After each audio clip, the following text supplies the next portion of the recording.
मेरा नाम जेफरी है।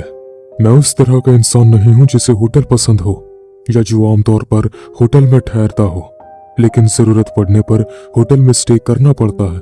मुझे नहीं पता, ऐसे बेड पर लेटने का आइडिया बहुत अजीब है, जहां बहुत से दूसरे लोग कई बार लेटे हों, लेकिन इस होटल में एक रात बिताने के बाद सब बदल गया। चलिए बस इतना ही कहूंगा कि ज्यादा डरने के बजाय मैंने दूसरे होटलों की तारीफ करना सीखा। ऐसा इसलिए है क्योंकि मैंने अब तक जिस भी होटल में रुका हूँ, मुझे वैसा कुछ एक्सपीरियंस नहीं हुआ जैसा मैंने होटल अलहम्ब्रा में किया था। एक ऐसी भयानक और डरावनी जगह जहां मुझे यकीन है कि कोई भी वहां नहीं जाएगा अगर उसे वहां के बारे में पता है।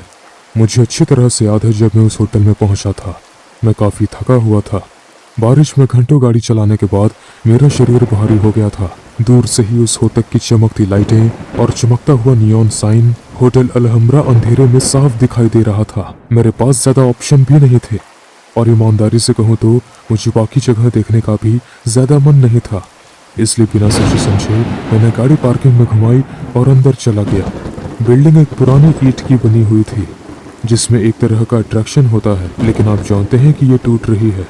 ये ना तो फैंसी था और ना ही मॉडर्न, लेकिन इसमें रहस्य छिपा हुआ था। मुझे कभी भी पैरानॉर्मल चीजों से डर नहीं लगा, मुझे ये एक्साइटिंग लग रहा था। अंदर जाने पर मेरा स्वागत एक बूढ़े आदमी ने किया जिसके चेहरे पर एक थकावट थी और एक ज्यादा ही बड़ी स्माइल थी। गुड इवनिंग, क्या आपके पास कोई कमरा खाली है? वो थका हुआ था, लेकिन बहुत अच्छे तरीके से आदमी ने सिर हिलाया और कागजी कार्रवाई करने लगा।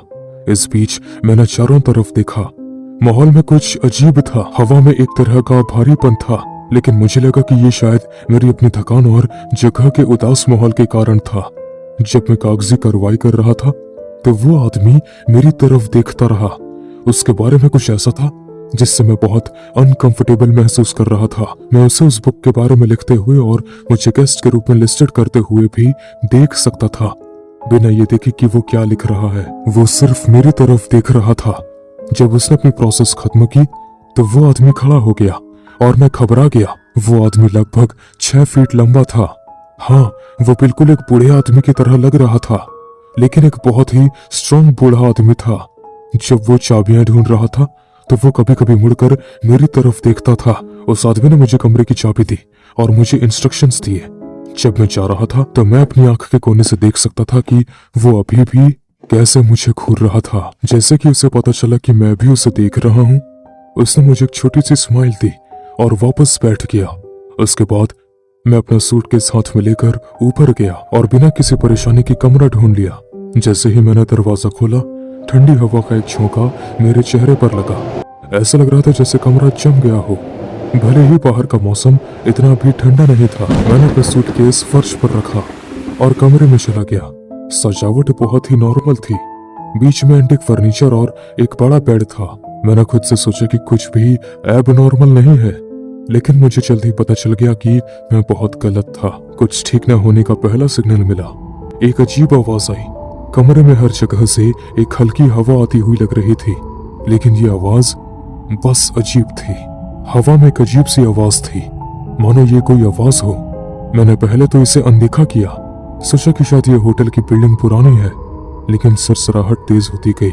मैंने अपने डर को कंट्रोल करने, दूर करने की कोशिश की और आराम करने के लिए गर्म पानी से नहाने का सोचा। सौभाग्य से गर्म पानी काम कर रहा था। मैं आराम करने लगा था, तभी अचानक डर पड़ गया।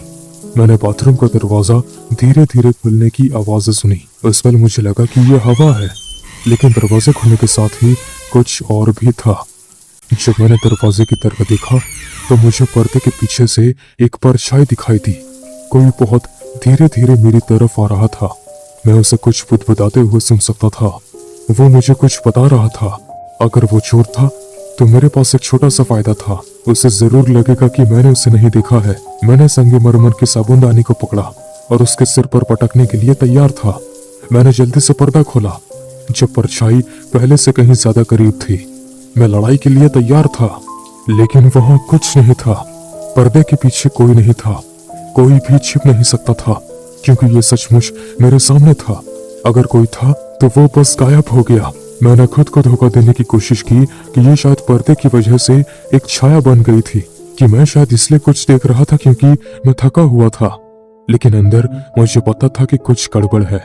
यह कुछ ऐसा चल रहा था जिसकी कोई एक्सप्लेनेशन नहीं थी और मैं अब इसे नकार नहीं सकता था। उसके बाद सब कुछ बद से बदतर होता चला गया। जब मैं शीशे के सामने अपने बाल सुखा रहा था, मैंने अपने पीछे एक हलचल देखी। मैं तेजी से मुड़ा, लेकिन कमरे में कोई और नहीं था। मैंने जो देखा उसके लिए एक लॉजिक ढूंढते हुए मेरा दिल धड़कने लगा, लेकिन मुझे पता था कि मुझे कोई कारण नहीं मिलने वाला था। मेरे लिए यह काफी था। मुझे जल्द से जल्द होटल छोड़ना था। मैं कपड़े पहनने लग गया और जैसा कि मुझे पता था कि मैं कहाँ जा रहा हूँ, कमरा पहले से कहीं ज्यादा घुटन हो गया था। पहले मैंने जिसे हवा समझी थी, उसमें आवाजें वो बहुत ज्यादा तेज हो गई थी, इस हद तक कि ऐसा लग रहा था कि लोग मुझसे लगातार बात कर रहे हैं। कमरा बहुत ठंडा था, लगभग जमा देने वाला। मुझे लगा कि शायद ऐसा इसलिए हो रहा है क्योंकि मैं अभी अभी नहा कर आया हूँ, लेकिन मैं किससे झूठ बोल रहा था। जैसे ही मैं अपना सामान समेटने वाला था, मैंने बेड के नीचे बहुत तेज आवाज सुनी। मैंने जल्दी से आवाज के सोर्स की तरफ देखा और वहां वो था। ये एक आदमी था। एक आदमी बेड के नीचे बैठा था। मैं उससे घूरता रहा, ये नहीं जानता था कि क्या कहूँ या क्या करूँ। और उस वक्त मुझे एहसास हुआ कि ये एक आदमी की तरह लग सकता है, लेकिन ये आदमी नहीं था। उसकी आंखें लाल थीं, उसकी स्किन भूरी थी और उसका चेहरा छेदों और घावों से भरा हुआ था। जब मैंने उसे देखा तो मैंने पाया कि उसका मुंह हिल रहा था, मानो कुछ फुसफुसा रहा हो, जिससे मैं समझ नहीं पा रहा था। भागो यहाँ से! घबराकर मैंने अपना सूटकेस पकड़ा और सब कुछ रखने से पहले ही कमरे से बाहर भाग गया। जाने से पहले मैंने सुना कि वो उठकर मेरे साथ भाग रहा है। जब मैं दरवाजे से कुछ इंच की दूरी पर था तो मुझे अपनी पीठ में तेज दर्द महसूस हुआ। मैं दो सीढ़ियां उतरकर भागा, इस फीलिंग के साथ कि किसी भी वक्त ये डरावना भूत मुझ पर कूद पड़ेगा। रिसेप्शन डेस्क पर पहुंचकर मैंने चाबी काउंटर पर छोड़ दी और बाहर निकलने के लिए चल दिया। बूढ़ा आदमी वहां खड़ा था, उसके चेहरे पर वही मजबूरी भरी मुस्कान थी। क्या आप जा रहे हैं सर? भूत! कमरे में भूत है, आपको यहाँ से निकल जाना चाहिए। ओह, हमें बताने के लिए बहुत बहुत धन्यवाद। मैं सिचुएशन को कंट्रोल करने के लिए किसी को भेज दूंगा। मैंने अपना सिर हिलाया। मैं कुछ भी बोल नहीं पा रहा था। मैं बस वहां से जितनी जल्दी हो सके निकल जाना चाहता था और पूरे एक्सपीरियंस को भूल जाना चाहता था। जब मैंने ऐसा किया तो मैंने देखा कि रिसेप्शनिस्ट अभी भी मुझे घूर रहा था। उसने अपना हाथ ऊपर उठाया। जब मैं आखिरकार बाहर निकला तो मैंने रात की ताजी हवा में गहरी सांस ली। मैंने आखिरी बार पीछे देखा। अलहमरा होटल की टिमटिमाती लाइटें अंधेरे में चमक रही थी। जैसे ही मैं दूसरे होटल में गया, मैंने अपनी शर्ट उतारी और शीशे में अपनी पीठ देखी। मेरी पीठ पर एक निशान था, जैसे किसी ने मुझे खरोंच दिया हो। सबसे अजीब बात यह है कि मेरी शर्ट कहीं से कटी फटी नहीं थी। आखिर मेरे अंदर बार बार सवाल आने लगे और मैंने कई बार होटल को गूगल किया।